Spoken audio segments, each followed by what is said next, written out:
Покойная легендарная певица Лата Мангешкар родилась 28 сентября 1929 года и является одной из величайших певиц всех времен. Однако помимо ее блестящей карьеры, которой нет равных, она также была известна и любима всеми за свой скромный и добрый характер.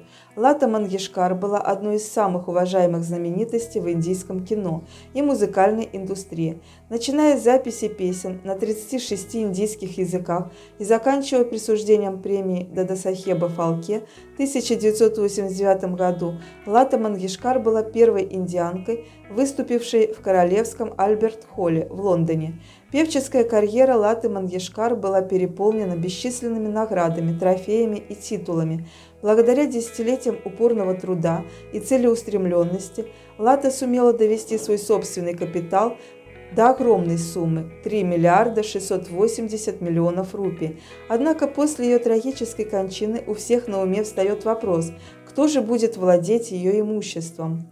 Согласно отчету, пожизненный заработок Латы Мангешкар, включая ее роскошный дом, несколько роскошных автомобилей, а также все гонорары и ее инвестиции, увеличивают ее собственный капитал до колоссальной суммы 3 миллиарда 680 миллионов рупий. Легендарная певица неустанно работала в течение своей выдающейся карьеры, охватывающей 7 десятилетий. Обладая такими титулами, как «Соловей Индии», «Королева мелодий», «Голос тысячелетия» и многими другими, наследие Латы явно оправдывает ее гигантский собственный капитал. Однако всем известно о том факте, что Лата всю жизнь оставалась незамужней женщиной, поэтому кто будет наследником ее пожизненного заработка? Что ж, согласно многочисленным сообщениям, брат Латы Мангешкар, Хриданайт Мангешкар, будет владельцем ее собственности, хотя до сих пор в средствах массовой информации не было сделано никакого официального объявления.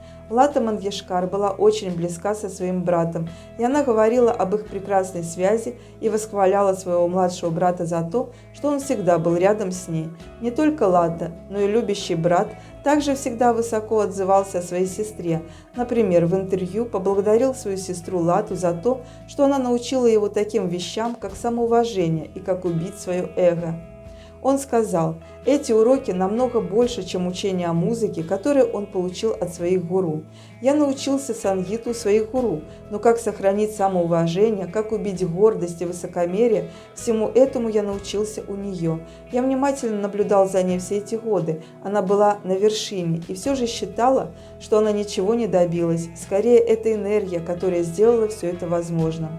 После кончины Латы 7 февраля 2022 года она была кремирована со всеми государственными почестями в парке Шиваджи, Мумбаи.